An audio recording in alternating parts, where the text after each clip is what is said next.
Hi everyone, welcome to the mock test session. So in this video, we are going to solve some questions from the concept of excretory system. Okay, దాన్నే విసర్జక వ్యవస్థ అని చెప్పేసి అంటా ఉన్నాం అన్నమాట. So దీంట్లో నుంచి కొన్ని క్వశ్చన్ని మన మార్క్ టెస్ట్లో భాగంగా డిస్కషన్ చేద్దాం.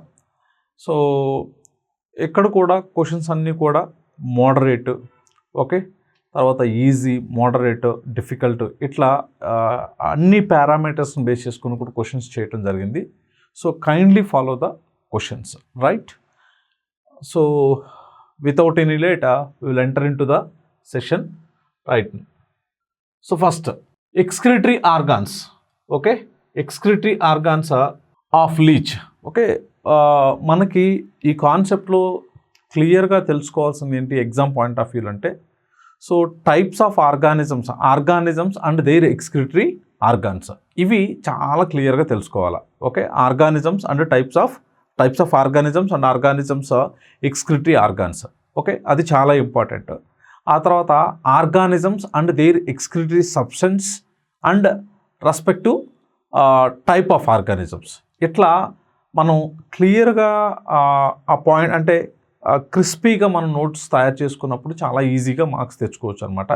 అంటే ఈజీగా క్వశ్చన్స్ ఎక్కడి నుంచి వస్తాయి అనేది ముందు మనం అనాలిసిస్ చేసుకోవాలి. సో ఇది ఒక ఏరియా అనమాట. అంటే సింపుల్గా ఏ ఆర్గానిజమ్స్లో ఏ టైప్ ఆఫ్ ఆర్గాన్స్ ఇన్వాల్వ్ అవుతాయి ఎక్స్క్రిషన్కి అనేది దాన్ని బేస్ చేసుకుని క్వశ్చన్ అనమాట. చూద్దాం. So excretory organs of leech, okay. So జలగలో ఉండేటువంటి ఆ ఎక్స్క్రిటరీ ఆర్గాన్స్ ఏంటి అనేది మనకి ఇక్కడ క్వశ్చన్ అనమాట. జలగలో ఏముంటాయి అని చెప్పేసి అడుగుతూ ఉన్నాడు, రైట్? సో మనందరికీ తెలిసిందే కిడ్నీస్ అనేది మానవుల్లో ఉంటాయి, ఓకే. కాబట్టి ఇది మనకు wrong, okay. So aquatic organisms అంటే సింపుల్గా చెప్పాలంటే ఫిషెస్లో ఏముంటాయి అని అంటే సింపుల్గా మొప్పలు ఉంటాయి, ఓకేనా. కాబట్టి ఇది కూడా మనకి రాంగ్, ఓకేనా. ఆ తర్వాత మనకి ఇంకా ఏమున్నాయి, మాల్ఫీజియన్ ట్యూబ్యూల్స్, మాల్ఫీజియన్ నాలికలు ఎక్కడ ఉంటాయి అని అంటే మనకి కాక్రోచ్లో ఉంటాయి, ఓకేనా. మాల్ఫీజియన్ ట్యూబ్యూల్స్ కాక్రోచ్లో ఉంటాయి. నెఫ్రిడియస్ ఎక్కడ ఉంటాయి అంటే జలగలో ఉంటాయి, ఓకే. నెఫ్రిడియస్ జలగలో ఉంటాయి అన్నమాట. అర్థవామ్ కానీ లేకపోతే జలగలో కానీ మనకి ఏముంటాయనంటే నెఫ్రిడియస్ ఉంటాయి, okay. Our option is nephridia. అంటే సో మనకి జలగలో ఉండే విసర్జక అవయవాలు ఏంటి అని అంటే నెఫ్రిడియాలు అనమాట, వృక్కాలు, ఓకేనా. ఈ పాయింట్ గుర్తుపెట్టుకోండి. And next, so another important question మనకి ఇక్కడ ఆర్గానిజమ్స్ ఎక్స్క్రిటరీ సబ్స్టెన్స్ని బేస్ చేసుకొని తర్వాత వాటి యొక్క ఎక్స్క్రిటరీ ఆర్గాన్స్ని బేస్ చేసుకొని ఇచ్చారు. సో మీరు గుర్తుపెట్టుకోవాల్సిన ఒక చిన్న ఇన్ఫర్మేషన్ ఏంటి అంటే, మీరు పాసిబుల్ అయితే మీ బుక్లో రాసుకోండి, రైట్? సో ఎప్పుడైతే ఆర్గానిజమ్స్ అమ్మోనియాని ఎక్స్క్రీట్ చేస్తాయో, అంటే అమ్మోనియాని విసర్జక పదార్థంగా విసర్జించేటువంటి ఆర్గానిజమ్స్ మనకు మ్యాక్సిమం మెరైన్లో, తర్వాత ఎక్కువ వాటర్ అవైలబిలిటీ ఎక్కడైతే ఉంటుందో అక్కడ ఉన్నటువంటి ఆర్గానిజమ్స్ అమ్మోనియాని రిలీజ్ చేస్తాయి. సో కాబట్టి అటువంటి ఆర్గానిజమ్స్ ఏంటి అని అంటే మనకి ఫిషెస్ కానీ, ఓకేనా.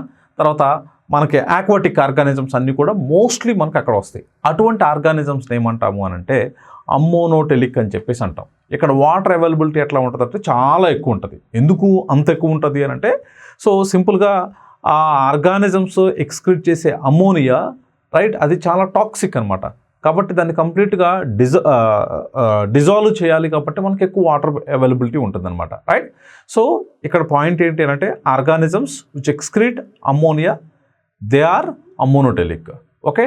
అండ్ ఇక్కడ ఇంకో పాయింట్ ఏంటి అంటే అక్కడ వాటర్ ఎలా ఉంటుంది, ఎక్కువ ఉంటాయి అనమాట, అమ్మోనోటెలిక్ ఆర్గానిజమ్స్ అంటారు.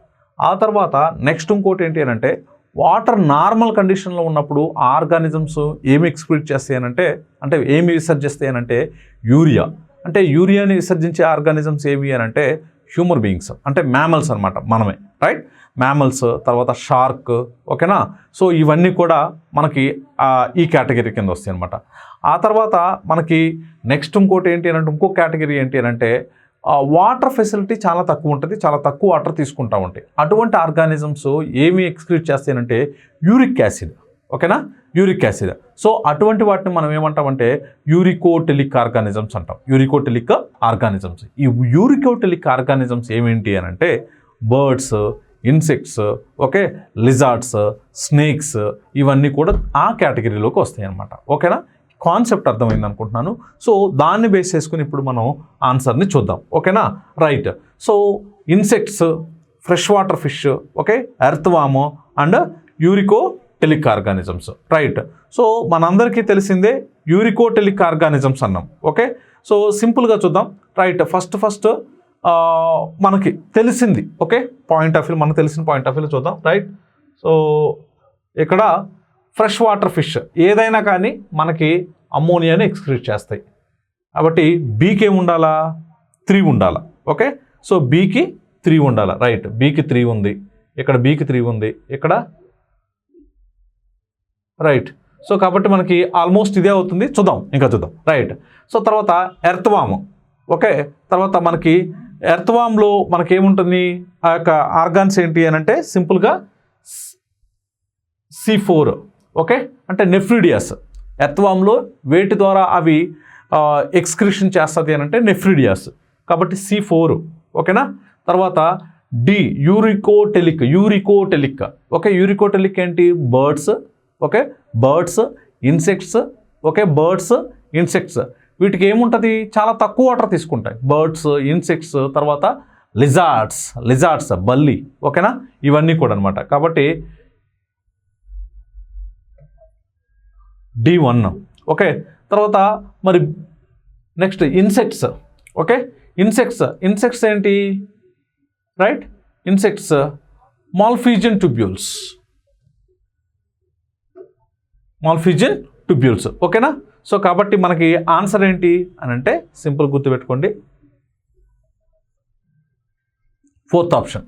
ఓకేనా, 4th ఆప్షన్. కేర్ఫుల్గా చూడండి. ఓకేనా, రైట్. నెక్స్ట్ వచ్చేసి ఐడెంటిఫై ద ఇన్కరెక్ట్ స్టేట్మెంట్. సరికాని వాక్యంను గుర్తించండి అని చెప్పేసి అన్నాడు. రైట్.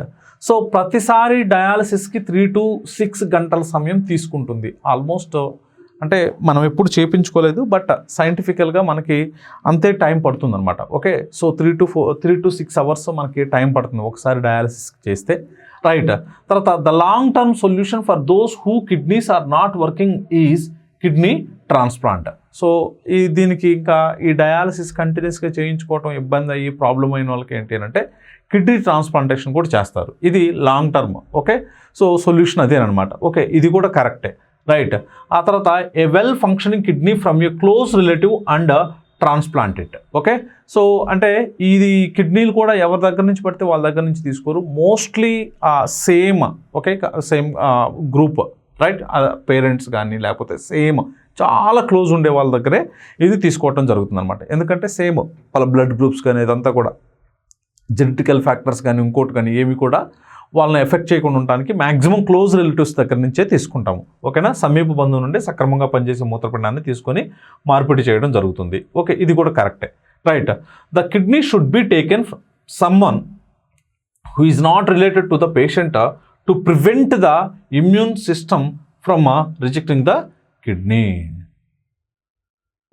వాళ్ళ నుంచి కాకుండా వేరే వాళ్ళ దగ్గర నుంచి ఎక్కడి నుంచో తీసుకుంటారు. రైట్. సో అంటే కొన్ని ఇవి ఈ స్టేట్మెంట్ ఎట్లా అంటే కొంచెం రైట్, సో కొంచెం హార్డ్ స్టేట్మెంట్ అనమాట. కాదు, ఎక్కువగా మనము క్లోజ్ రిలేటివ్స్, కొంతమంది పేరెంట్సే కిడ్నీ ఇస్తూ ఉంటారు, కొంతమంది పిల్లల కిడ్నీ ఇస్తూ ఉంటారు, ఇట్లా. రైట్. సో కాబట్టి ఎక్కువగా మనకి ఇక్కడ ఏమన్నాడు, ఇది రాంగ్ స్టేట్మెంట్గా కనిపిస్తూ ఉంది. మిగిలినవన్నీ కూడా కరెక్టే. సో సరికాని వాక్యంను గుర్తించండి అన్నాడు. సో సరికాని వాక్యం అని అంటే మనకి ఇది ఏంటంటే 4. ఓకేనా, 4 is the right answer. Right statement కాదు. ఓకేనా, రైట్. సో మనకి థర్డ్కి 4 అనమాట. రైట్. నెక్స్ట్ వచ్చేసి చూద్దాం. రైట్. Excretory organ. ఓకే, విసర్జన అవయవం. రైట్. సో లివర్ ఎక్స్క్రిటరీ ఆర్గానా? కాదు. గుండె? కాదు. మూత్రపిండం? ఎస్. పొట్ట? కాదు. సింపుల్ అనమాట. ఓకేనా, right. Next. Right. For the kidneys to function properly. Okay, మూత్రపిండాలు సక్రమంగా పనిచేయాలంటే ఏం కావాలి? రైట్. నత్రజని మలినాలు అధికంగా ఉండాలి, రక్తంలో లవణాలు అధికంగా ఉండాలి, రక్తపోటు సాధారణ స్థాయిలో ఉండాలా, హృద్రోగాలు లేకుండా ఉండాలా. రైట్. సో కిడ్నీస్ కరెక్ట్గా పనిచేయాలి అని అంటే ముందు మనకు బ్లడ్ ప్రెషర్ అనేది నార్మల్గా ఉంటే కిడ్నీస్ అనేది ఆటోమేటిక్గా ఇది ఉంటుంది అనమాట. ఓకేనా. సో కాబట్టి third option is the right answer. Right.